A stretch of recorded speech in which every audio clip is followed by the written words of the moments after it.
Regenerar, para mim, eu vejo como um restart do recomeças da jornada, o dia, que isto é, fazendo uma avaliação de dentro das coisas positivas para repeti-las e as coisas negativas para retificá-las.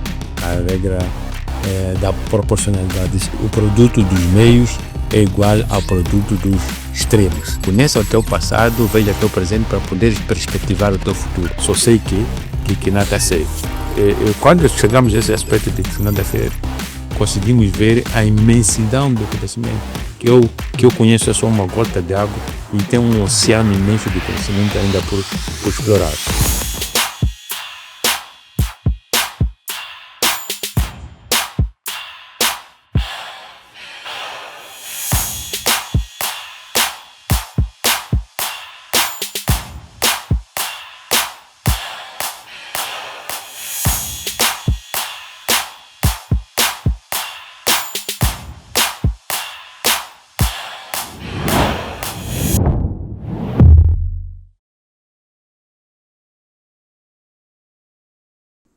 Estimados líderes, saudações.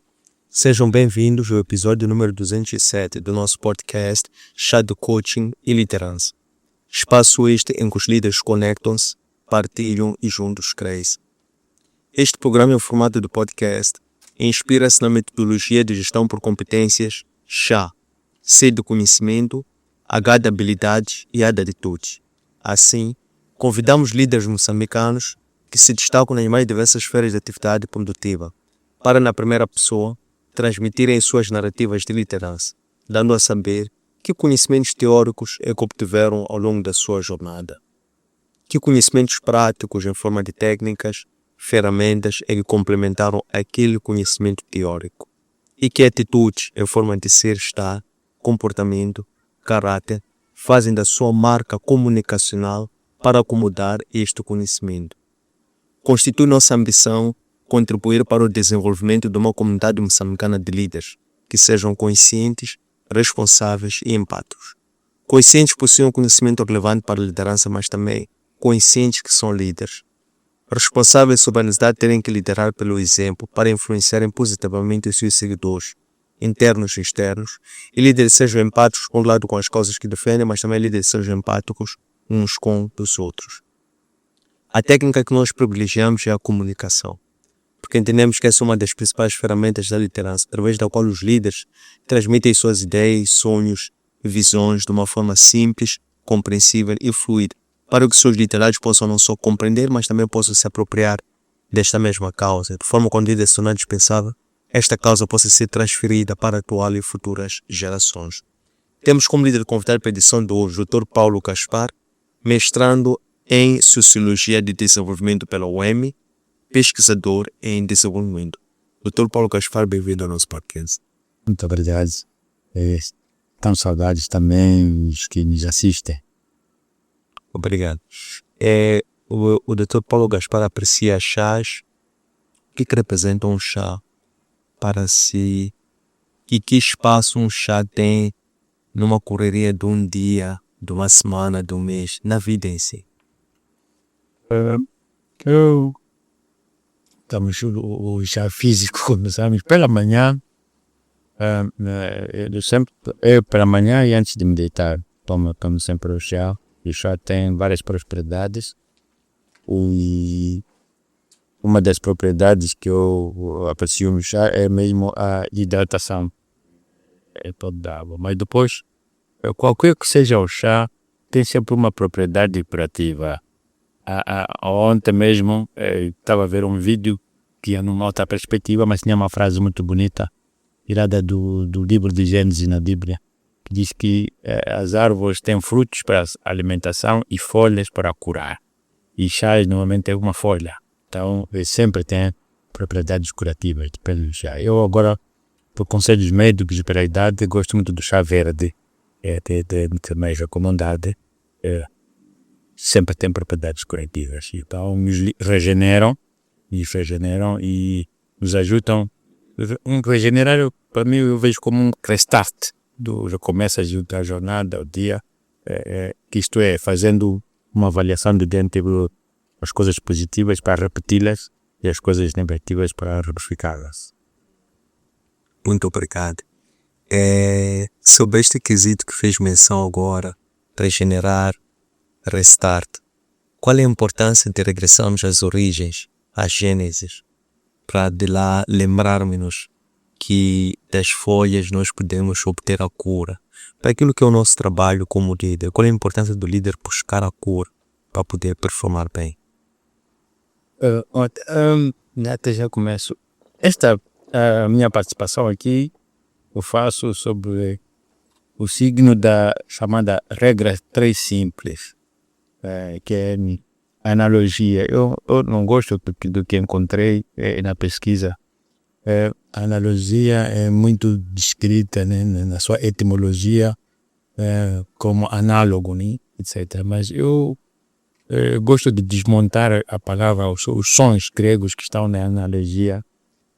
Temos o prefixo ana, que é a negação, elogia, que é discurso, palavra, né? Tem biologia, discurso, palavra a falar, tese, dissertação sobre algumas coisas. É o verbo logos, que é a palavra.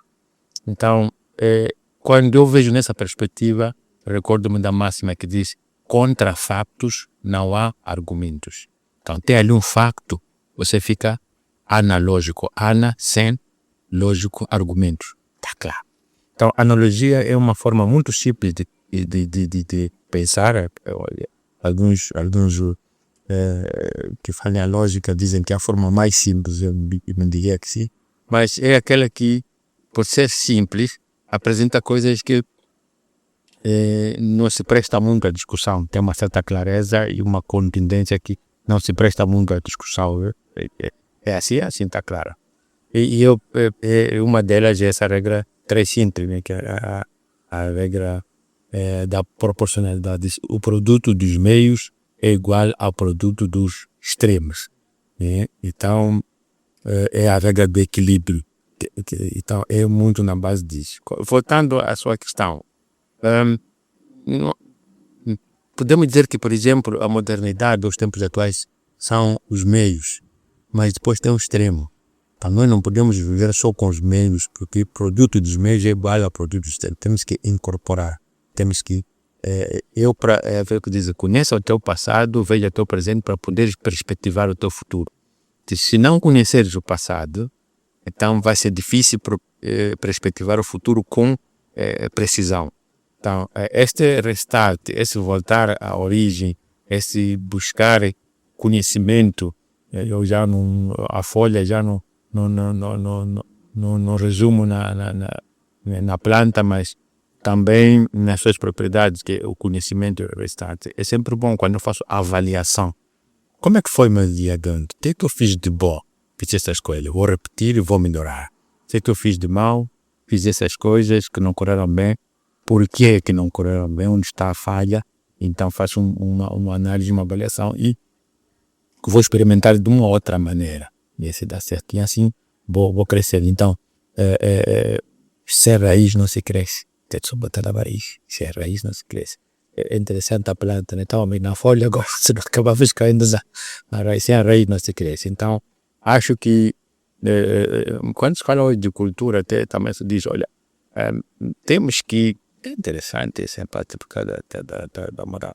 Se temos que avaliar a nossa cultura e captar nela elementos positivos, elementos que nos crescem. Na verdade, os neurologistas dizem que as terminais do cérebro nunca estão completas. Vão se traçando consoante as perspectivas. É por isso que de repente alguém muda de perspectiva. É por isso que alguém se converte até se formigar no lado espiritual, porque as terminais não estão fechadas, bloqueadas, sempre deixam uma margem. Então, nós para podermos avançar por esse crescimento, sempre temos que se identificar com a raiz, que é a nossa tradição. Porque a perspectiva muda. A verdade é que quando as leis tradicionais foram criadas, havia alguma coisa naquela altura, naquele contexto que ela tinha que responder. Hoje responde a coisas diferentes, mas nós não deixamos de ter as raízes. Então, muitas das vezes o que fazemos até é mudar a capa, o conceito básico, por exemplo, como a amizade, a solidariedade, etc., permanecem. Agora, como ela é feita hoje em dia é que muda. São as terminais aí que trançam-se de uma outra maneira, outra perspectiva. Mudam os tempos, há uma transformação, inventam-se, por exemplo, as indústrias e a perspectiva muda. Mas a solidariedade não pode mudar. Ela vai ter outra vestimenta, mas vai continuar a solidariedade no fundo. Então, ver esses conceitos no fundo é sempre positivo. Obrigado por esta regra 3 simples da analogia da árvore para podermos compreender aqui a questão sobre a importância de inversarmos as origens. E numa perspectiva progressiva, como esteve aqui a dizer, olhando para a regra da multiplicação, sobre a questão que vem da semente, e a semente tem que morrer quando lançada para poder renascer e gerar novos frutos. E esses frutos, mais uma vez, então já gera o efeito multiplicação por aí em diante. Quer-se com isso, numa perspectiva de desenvolvimento, numa perspectiva progressista, como você vai dizer, que para surgirem novas lideranças, as lideranças anteriores devem ser transformadas, devem ser mortas. Falava a questão das terminais, por exemplo, dos neurônios físicos. Como é que entende essa questão de progressão para as novas lideranças? O que implica novas lideranças? Já coexistirem com as anteriores lideranças? Como que vê esta questão? Eu vou pegar pela morte, porque vou trazer um instrumento, infelizmente, de morte, que é uma granada, uma bomba. Quando nós falamos da morte da semente, não é morte no sentido negativo, é morte no sentido positivo. A granada, para poder funcionar, tem que se, como diz, tem que se declanchar. Então, a tal morte que se refere é esse declanchar-se. Então, porque vou interpretar o que Jesus diz, que se a granada for lançada e não for declanchada, ela fica ali, mas explode. Vai explodir depois com problemas sérios. Para ela poder ter tal efeito, para que ser de morte é real negativa, mas só para a tal analogia, ela tem que cair e soltar a cavilha. Então, é esse soltar a cavilha para que depois saia dela tal morte que se refere ao soltar a cavilha. Então, tem que haver, para começar, uma continuidade. As novas gerações não podem combater as antigas. Aí seria a morte no sentido negativo, não seria o declanchar. Pelo contrário, quando eu me sinto combatido, a minha tendência é de me proteger fechado. Faço muros altos, faço castelos, faço fortalezas. E aí não há comunicação dos dois. Então, é por isso que a semente tem que ter em terra boa. Tem que estar num espaço de juventude boa, positiva, não juventude ambiciosa, não juventude que diz, olha, eu quero te arrancar o poder. Há uma expressão negativa, diz que o poder não se dá a conquistas. Não. Aí não há de haver esse espaço de morte, de abertura, que é para o desabrochar das perspectivas das sementes. Mesmo o fruto, quando quer começar a lançar, desabrocha, pax. Então, é essa morte. E até aqui vou trazer uma outra analogia, que é a do ovo. Diz, quando o ovo é partido por fora, é morte. Mas quando o ovo parte-se por dentro, é vida. Pitainho, quando está lá, ele que parte do ovo, sai vida. Então, essa morte, essa multiplicação tem que ser por dentro. E tem que haver condições, a terra boa, que está por fora, porque se for uma terra cheia de espinhos, e com ambições, etc., aí não há de haver essa. Então, depois tem que haver essa passagem. Agora, nessa passagem de testemunho, isso até nós vivemos na família. Nós, os filhos, somos muitas coisas parecidas com os pais. Aí depois nos readaptamos, pegamos aquilo que nós somos e nos readaptamos a situações. Às vezes até mal, né? Vou dar um exemplo que é um pouco comum, que não é uma boa adaptação. Por exemplo, uma adaptação positiva é na maneira de vestir. Nós nos adaptamos, vestimos consoante a época. Gosto de um dito que não gosto muito de usar essa expressão, mas às vezes simplifica a ideia. Pode ser que uma germana disse, quando eu estava lá na Alemanha, diziam, não há mau tempo, há má roupa. A roupa tem que se adaptar. Então, se ver uma foto do meu pai vestia uma roupa própria do tempo dele, eu já me adapto. Às vezes, a nossa adaptação vai em sentido que eu considero sentido um pouco menos já para o desenvolvimento. Vemos, sobretudo as senhoras, põem messas, adaptam-se. Mas é a mesma figura que ela traz. Então, tem que haver essa simbiose, essa comunicação entre a geração antiga para haver essa abertura. Porque se não há essa comunicação, eu me recordo, meu pai gostava muito de nos fazer sentar depois do jantar, para conversas. Eu, no princípio, até achava um bocado chato. Os meus vizinhos que vinham ter comigo diziam, olha, teu pai faz uma coisa muito linda. Todo mundo comentava, porque nós ficamos dali a debater, a discutir. Então, era essa morte, era essa indectância, era esse meu pai sentir que eu já não vou passar como Moisés, já não vou passar para o Jordão para ir para a terra prometida. Tenho que deixar tudo nas mãos de Josué. Então, é essa comunicação que tem que haver. E tem que haver um Josué receptivo também. Eu insisto muito nisso, porque depois o que acontece é que, sobretudo nos primeiros anos da nova liderança, eu quero mostrar o meu eco, que sou eu. Não, tu estás a construir, como dizia Newton, sobre os ombros de um gigante. Excelente. Muito obrigado. E qual foi a importância nesta escatologia formativa de ter antes passado pelas áreas de filosofia, de teologia, para a compreensão que tem nos textos de desenvolvimento? Olhando para diferenciais, como dizia. Agora aqui a minha regra é simples, né? Há aqui uma balança que a gente faz entre o que a gente investe e o resultado o que nós estamos dispostos a pagar e o que nós ambicionamos ter com aquilo. Tem que haver um equilíbrio, né? Queres mais, dás mais, etc. Isso porque na área do conhecimento hoje combate-se a tudologia. Você tem que saber tudo sobre ética. Dizia uma pessoa de filosofia que o último que foi tudólogo foi o filósofo Leibniz. O Leibniz foi alguém que fazia estudos de antigo computador. Depois começamos a especializar. Depois eu sou psicólogo. Eu estava a conversar com o psicólogo. Final, eu estabeleço a sua psicologia. Que às vezes certas induções não são só sociológicas, são psicológicas também. Então, quando queremos estudar o fenômeno social, às vezes temos que descer até ao indivíduo. Mas nós na sociologia só ficamos do grupo, ou mais de um. O nosso princípio é mais de um. Psicologia Então, às vezes temos que conversar. E víamos como ele percebia a mesma coisa de uma perspectiva diferente. E eu disse, não, na sociologia vemos assim.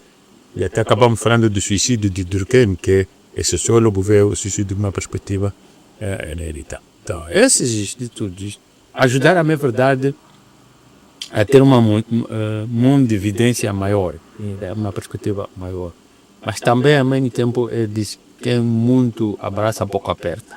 Hoje que quero fazer um mestrado, quero me especializar numa área específica, fica um bocado difícil, porque mesmo na sala a pessoa diz, não, agora estamos aqui na sociologia, vou ficar aqui, porque quero sempre trazer aqueles elementos. Então, em alguns aspectos tem a parte negativa, né, que é essa de a síntese é muito difícil, uma síntese é muito difícil. Isso está do lugar. Mas na parte, digamos, mais positiva é que a pessoa tem uma abertura maior, muita gente até pode definir, você é daquilo que se adapta. Não, já percebo muitos sinais. E devo acrescentar que quando comecei a fazer os estudos de sobreviver, fiz antes que chamavam ciências sociais ou socioantropologia. Os estudos antropológicos, apesar de não serem muito famosos, são muito importantes. É outra maneira de ver o grupo, porque a antropologia mesmo funciona em um grupo, mas ele até faz uma ponte entre a sociologia e a psicologia. Descreve o grupo, mas fala do indivíduo no grupo. Junta as duas coisas que é importante. Então, para mim foi muito importante ver esse aspecto. Eu costumo resumir a filosofia como a história das ideias. Ter estudado. É que as primeiras pessoas quiseram justificar ou explicar o mundo. Aí ele começou assim, eu disse, não, tu aqui cometeste um erro. Como é que tu dizes que e não se aplica à lua. Senão, agora se aplica à chuva e foram-se retificar. Então, esse princípio eu acho que foi o que ficou para mim da filosofia, que o conhecimento é sempre uma história e nós não temos a palavra final. Ainda não estamos no conhecimento absoluto. Aliás, resumo com a expressão de Sócrates, né? Só sei que nada sei. Quando chegamos a esse aspecto de que nada sei, conseguimos ver a imensidão do conhecimento, que eu conheço é só uma gota de água e tem um oceano imenso de conhecimento ainda por explorar. A nossa atitude diante dessa visão, dessa perspectiva é diferente. Quando eu já acho que eu já tenho o rio, ou já tenho o rei na barriga, então fica um pouco difícil. Quando eu tenho uma área muito específica, sou bom, a vantagem de ser específico, sou muito bom naquilo, mas depois me faltam elementos para outras perspectivas de ver a possibilidade. Eu tenho um grande de cientista social, o Edgar Morin, que fala da teoria da perplexidade. O conhecimento é como um tecido. Um fio só, um fio, pois aquele fio vai se entrelaçando com outro fio, de maneira horizontal e vertical. Então, quando nós temos esses estudos, permite-nos ver parte do tecido, perceber. Olha, não, aqui um fio que passa ali, outro passa esse, agora sobe depois desse, etc. Mas quando nós temos especialidade, soubemos aquele ali. Aí também queria ser, somos bons naquela linha, mas depois não conseguimos enquadrar aquela linha na realidade, né, que é mais do que uma especialização. Não, isso me ajuda. Sobretudo estudos teológicos. Estudos teológicos têm muito a ver com aspectos, quando eu falo, por exemplo, da antropologia filosófica, nunca teremos aí. Eu sempre dou um salto para a antropologia teológica, que eu digo, é verdade que na antropologia filosófica já temos a alma, Aristóteles para a anima, a alma, ali temos a alma vegetal, a alma animal, a alma, etc. Mas quando formos a biologia, o homem é só matéria. E é uma especialidade, por exemplo, dos órgãos, é muito importante, etc. Mas depois falta-nos alguma perspectiva, que é a perspectiva, digamos, metafísica, né? Sobrenatural. E que essa ansiedade, essa infinitude. Eu me recordo dessa representação que na Terra, assim, física, não temos um infinito, mas o homem é infinito. Então tem que haver uma ciência que vai para cá. A teologia, de fato, ajuda a ver e ajuda até a compreender muitos problemas que, de maneira biológica, só não. Agora, a teologia formal, eu digo, como Aristóteles dizia, todo homem é racional, todo homem é teológico. E de uma ou de outra maneira, ele percebe essa perspectiva metafísica, que não está lá dita, porque, de fato, os estudos filosóficos, sobretudo na tradição lusófona, são poucos. Na cultura aqui, para de ter teologia prática, é muito aberto, mas nos países lusófonos, a teologia não é assim muito países. Eu, por exemplo, como tenho um programa até hoje, não consigo validar a minha licenciatura em teologia. Então, mas naturalmente eu fui pessoa, e uma expressão do médico que me disse que a doença em Moçambique, 80% vem do médico tradicional da aldeia. No fundo, quer dizer, é que há uma mundividência que é passada pelas traduções daquela aldeia, que afeta a maneira como a pessoa sente. Isso já estamos a andar no aspecto da teologia natural. Pela natureza, começamos a tentar entender Deus, o que vem, o que é sobrenatural. E Deus não é separado do homem. Digo, Deus não é separado do homem. Nós também somos parte de Deus. Então, perceber esses aspectos é muito importante para lidar com problemas. Quem percebe isso, lida com o problema de maneira diferente de quem não percebe. Muito bem. É muito interessante.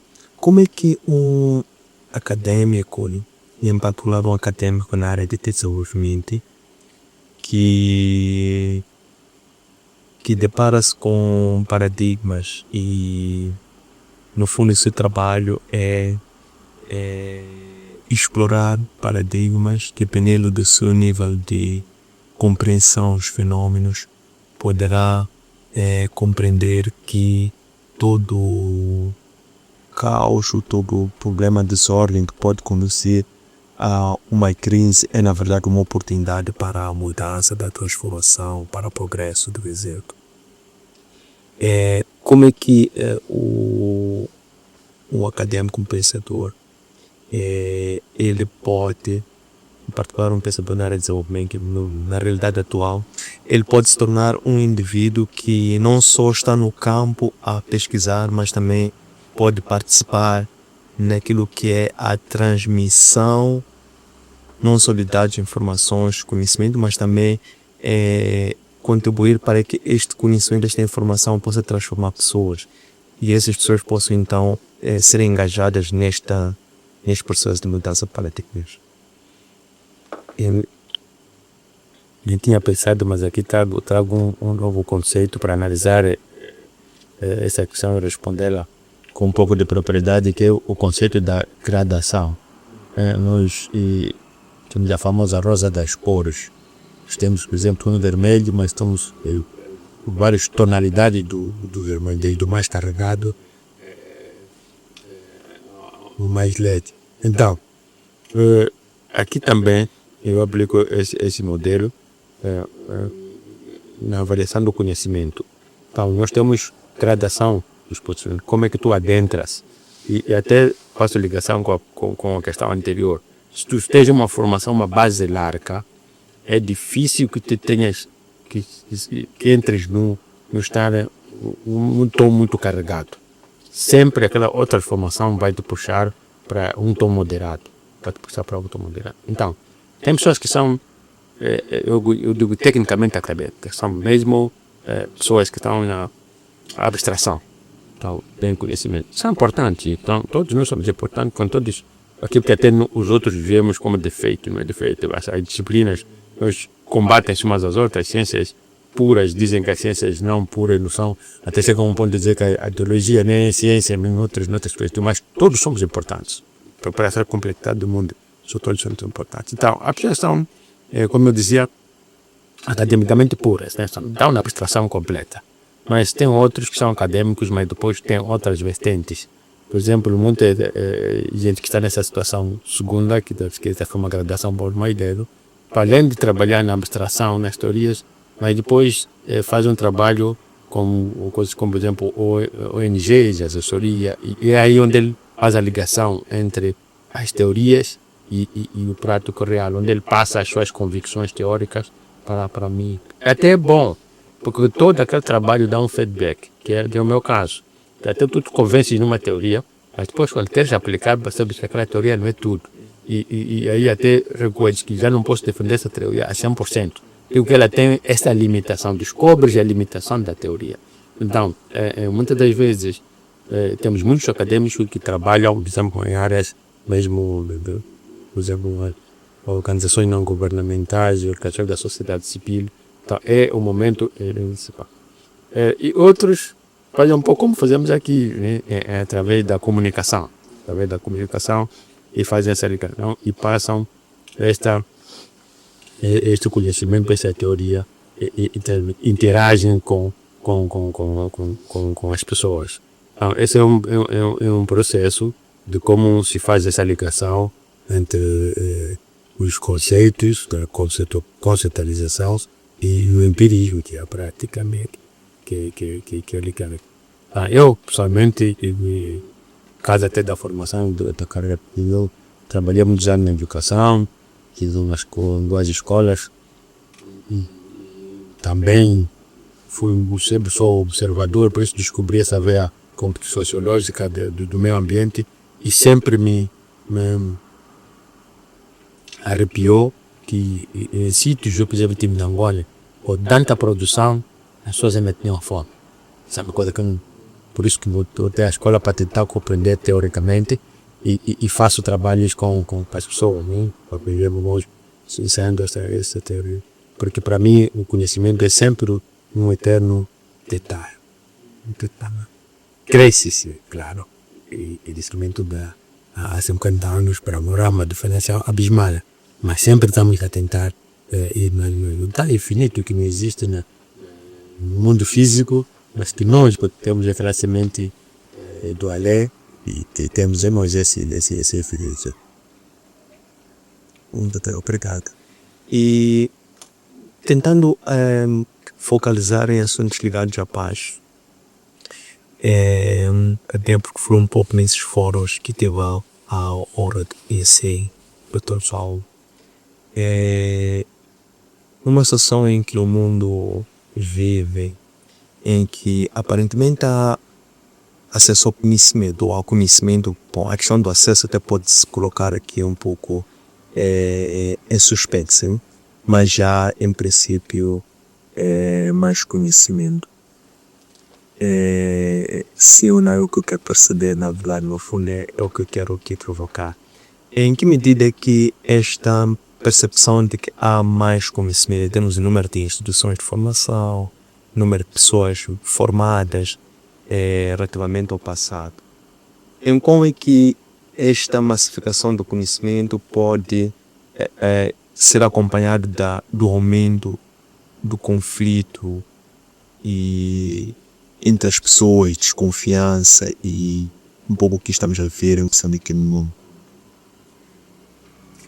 Bom, essa emancipação aqui em sociologia há uma teoria do conhecimento, há uma teoria que fala do mainstream, onde é que está o grosso, né? Quando vamos na estatística, a expressão que se usa, qual é a moda?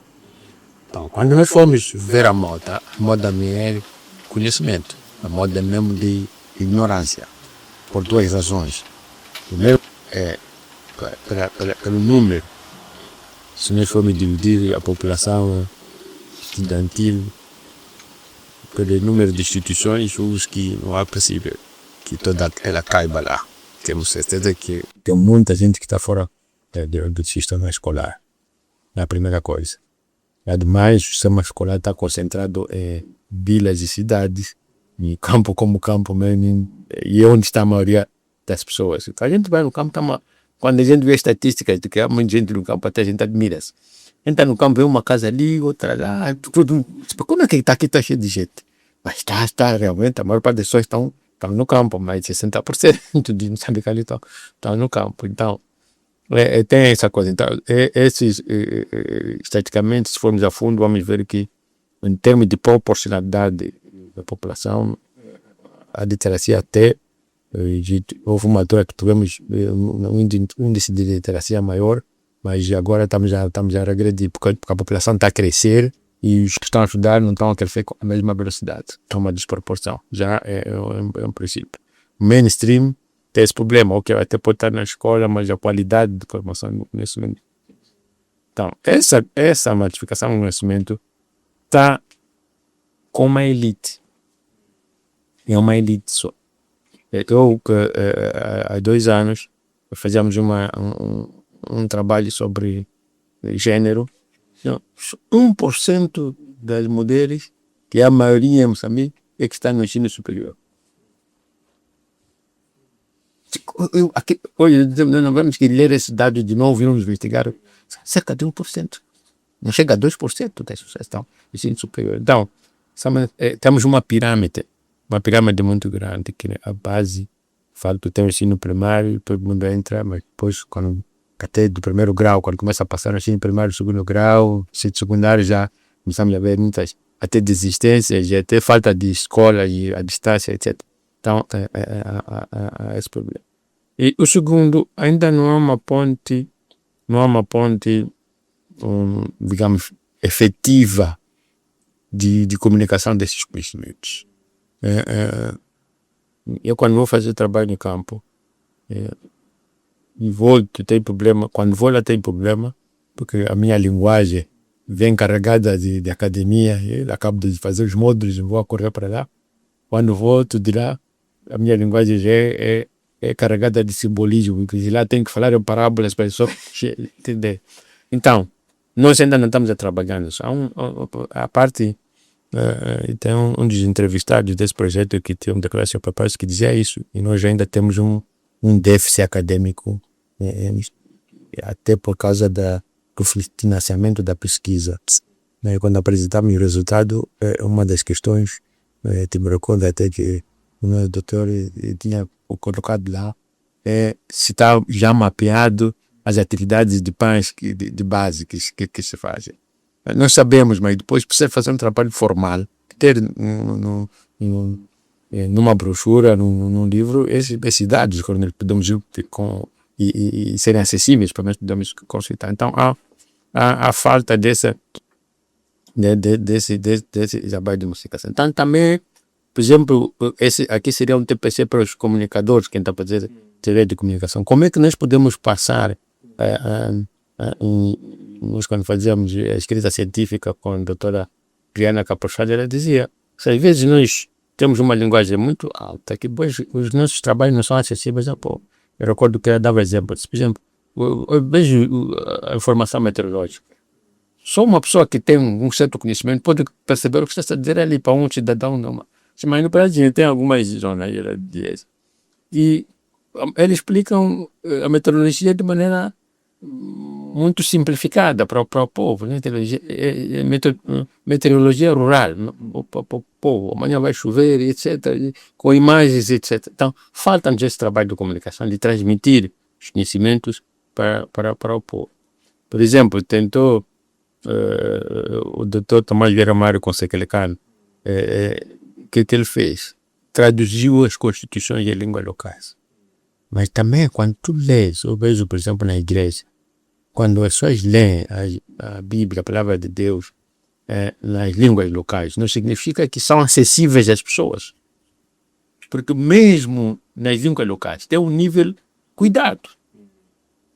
O nível que foi escrita a Bíblia não é acessível, não é porque está na minha língua, porque temos em português. Eu posso escutar um canto feito com expressões poéticas altas. Eu que falo português não percebo o que está a dizer. Então, há esse problema. O segundo é esse de passar o conhecimento que nós já adquirimos, que estamos como se a maioria das pessoas. Essa mainstream. Então, quando olhamos na perspectiva do mainstream, vemos que o conhecimento devemos estar como a elite, por duas razões. Nós não temos acesso à escola, esse do mainstream, e nem tem uma ponte de transmissão daqueles conhecimentos por outras vias informais. Eu não sei porque que nós, por exemplo, uma coisa que uma dúvida que eu tenho, porque que nós não estudamos e aplicamos o método de Paulo Fênix, sempre de associação. Eu mesmo já tentei organizar um projeto que quando decidi voltar à escola que fiz, mas com uma semelhança do que se fez em Cuba. Cuba fez uma coisa radicalíssima, mas depois tem efeito. Eu tive um colega quando estive na Europa que vinha de Cuba e dizia: em Cuba tem essa facilidade, nunca ninguém pergunta se sabes ler ou não. Qualquer pessoa idoso lê. Eles ficar um ano, acabou sendo quase 2 anos, ninguém vai esperar ninguém, todo mundo vai ensinar a outro a ler e a escrever.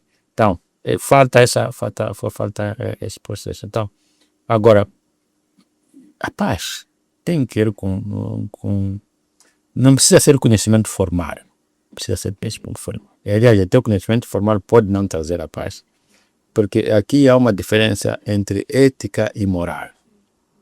Eu posso ter conhecimento ético, a ética é a filosofia da moral. A ética começa mesmo com a filosofia da moral. E um exemplo que eu dou muito prático é: eu costumo encontrar pessoas que fazem os ritos de iniciação. Até são alguns ativistas da sociedade civil. Mas olha, quando tu tens esse princípio da submissão, aqui eu chamo a colação o Egídio Chainite, que diz que tem confluências perniciosas. Nós falamos da submissão da mulher, mas o que cada um está pensando na cabeça é diferente.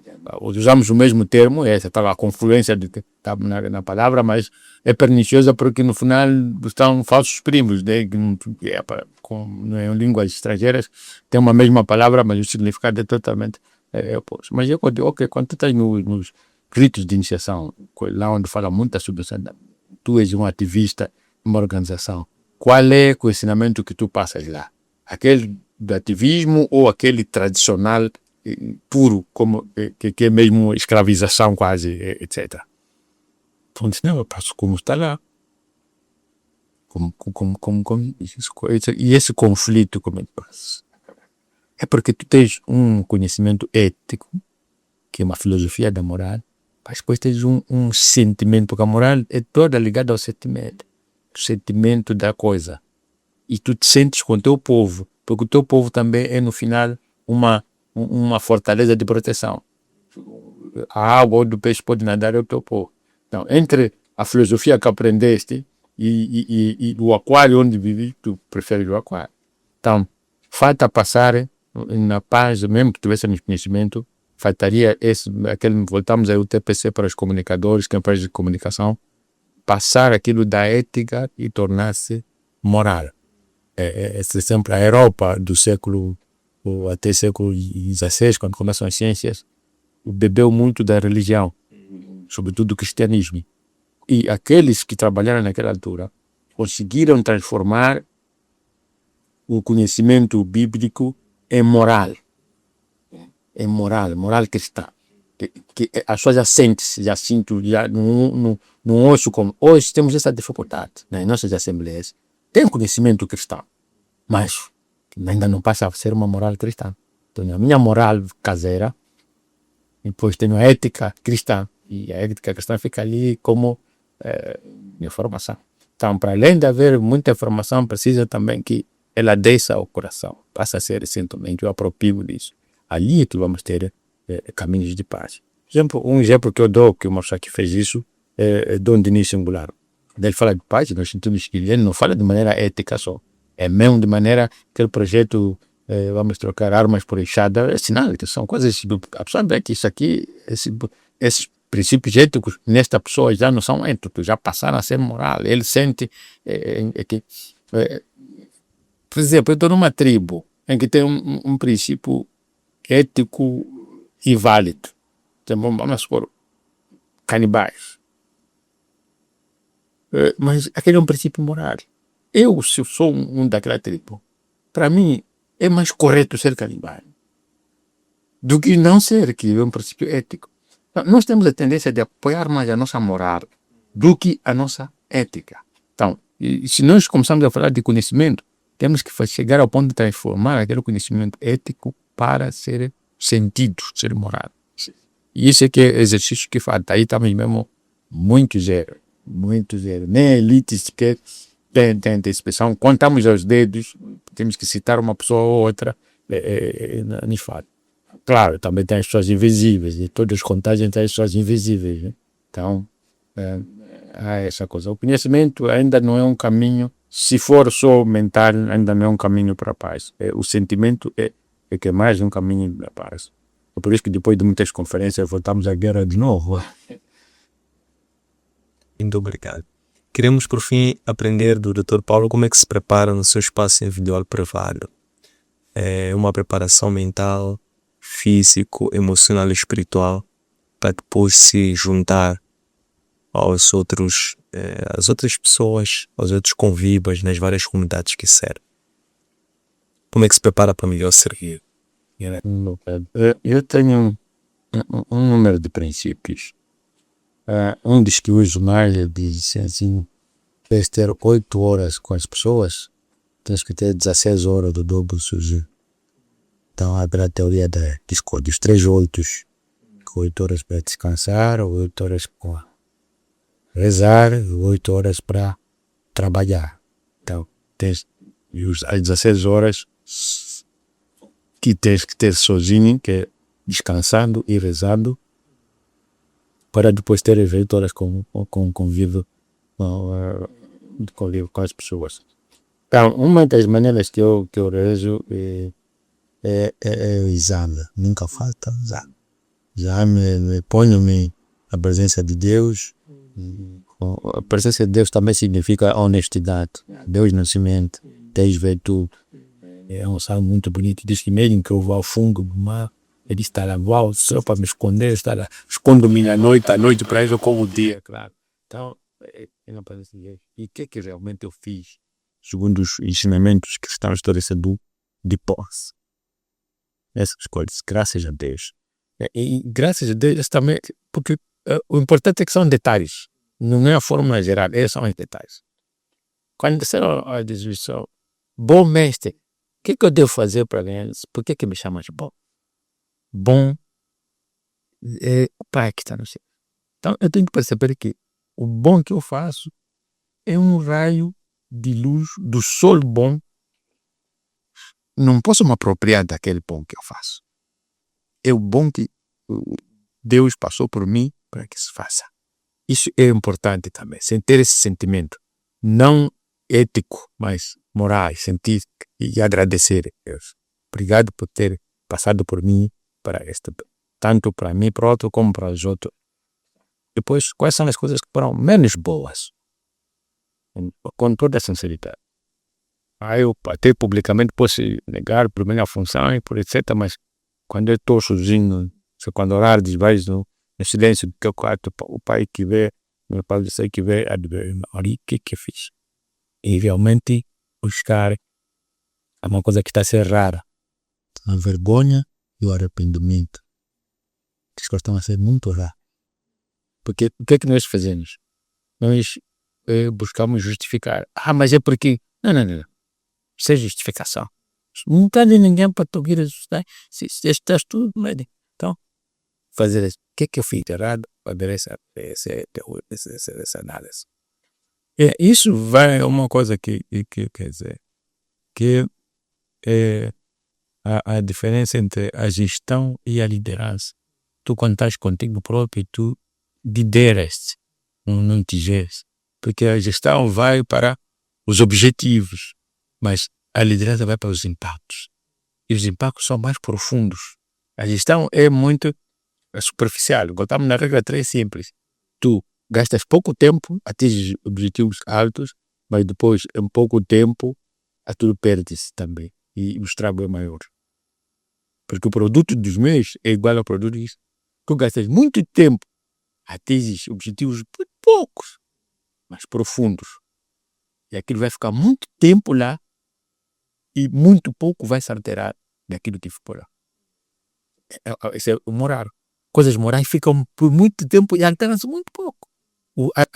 Alguém disse, eu gosto de ir no campo porque no campo o tempo para. Começa a andar mais devagar. Na cidade o tempo vai girar. Quando vamos no campo o tempo é mais calmo. Então, esse exercício tem que ser feito de maneira de liderança e não de maneira de gestão. Eu apenas gerir o meu tempo que gerir o meu exame. Não, de ter muito tempo para rezar. Depois já faço a minha agenda de dia seguinte. Já tenho atenção. Outro princípio diz, quando estás sozinho, toma conta de teus pensamentos. Mas estás com alguém, toma conta das palavras. Então, ali já faço os meus pensamentos. Como vou me haver quando estiver com as pessoas, como vou fazer isso, como vou reagir.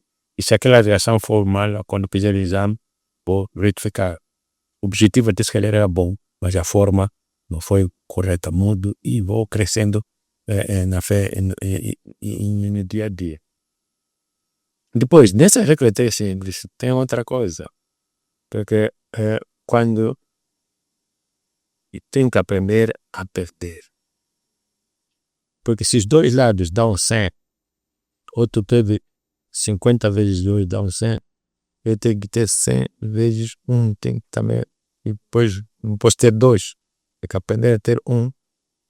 Se eu tiver 1, como é igual àquele outro lado, vou ter 100 de resultado. Então não sempre procurar as grandezas, procurar as coisas pequeninas, aprender a perder. Porque quem perde, né, quer dizer, perde a vida aquele que abusa, né? Ganha a vida aquele que a perde. Então, isso eu também ensino nas coisas. Amar é perder. Perdoar, deixa de ter. Mas quando tu dizes deixa de ganhar, quem ganha são vocês os dois. Tu ficas a vários e ele fica pensando. Uma atitude que eu não tinha pensado. E que essa é uma liderar por exemplos. É uma liderança por exemplo. Agora, se nós formos gestores, queremos e brilhamos, aparecemos. Mas depois dizem como aquela semente que estava em pouca terra, logo germinou, apareceu, pregou, mas o solo era também da pessoa. Isso é gestão. A liderança a liderança tem que ser governada, a gestão tem que ser governada pela liderança. Porque também uma liderança sem gestão tem alguns elementos. Por isso, alavanca, né? A medida da vara e o peso que se põe na apostila, né? E a liderança tem que ser a vara, mas tem que ter uma gestão, o peso que se põe lá, que é para equilibrar a então a minha preparação muito sobretudo exame, não me falta exame, porque não consigo. Depois tem um outro, é o vício, né, que é ler. Eu durmo sem ler um cinco pai. Sempre tenho um livro e às vezes quando comento, quando estou com a pessoa, está assim que ler isto aqui, digo, não, manda-me no WhatsApp, manda-me no PDF, eu normalmente 5 páginas. Eu às vezes tenho um livro físico, eu gosto muito de ler livro físico, tenho um marcador de vi até esta página, vou dormir no dia seguinte. E depois também ler e estudar a Bíblia, mas era ali muitas das vezes à tarde, quando eu não posso fazer descanso, eu tenho aquele tempo livre, eu faço ler com já olhos de observar, já começo a descer o espírito para a matéria mesmo, com base nos outros instrumentos de análise que fui aprendendo aqui. Eu sei como é que eu analiso isso, como é que existe, e também posso abrir outros caminhos de leitura, de interpretação. Depois, conversas boas, né? Boas companhias são muito. Não fugimos das más companhias, porque as más companhias também são seres humanos, mas nós vamos às más companhias preparados, não podemos ir despreparados. Então vamos preparados, mas também eles são parte do projeto de Deus, não são coisa de descartar, ninguém descarta. Mas enquanto que é como eu digo, a boa companhia é como um sentimento da família tradicional. Eu quando estou na família fico à vontade, sei que estou protegido, mas depois quando vou para as companhias menos boas, eu vou preparado, tenho que estar e saber também o meu limite. Quando vejo que a coisa não dá, eu já participei de alguns debates, não sei, que parece que a audição é diferente, então vamos parar por aqui, amanhã ou também continuamos. Muito bem. Queremos agradecer este maravilhoso chá de conhecimento e liderança que nos serviu, desejando-lhe muito bom ano, que o Criador continue sempre a renovar-lhe este ânimo, este fôlego de observar a regra 3.8, tanto quanto busca servir através do busca por este conhecimento, também dedica o dobro de tempo para o exame, o autoexame, e que desta forma continue a crescer na busca pelo conhecimento para poder fortalecer a sua vocação, a sua eleição para ser bem-sucedida todas as vezes. Muito obrigado. Eu aqui mesmo igual com o Senhor para que faça chegar essas palavras de boa maneira aos que nos ouvem que me oferecem, e que seja frutuosa neles, que esse é o objetivo, que é o impacto, nosso objetivo, o impacto que queremos. Agradeço o convite, e desejo também a vocês todos pensam sobre o conhecimento do Senhor nos dá, etc. Obrigado. Estas lições já contam depositadas nos nossos arquivos digitais, nossas páginas de Facebook, de Instagram e de YouTube, Antônio Sende LDA, nossos aplicativos para plataformas Android LWeb, nosso webpage www.chadeliderança.com. Espero que gostem, um abraço de luz e até breve.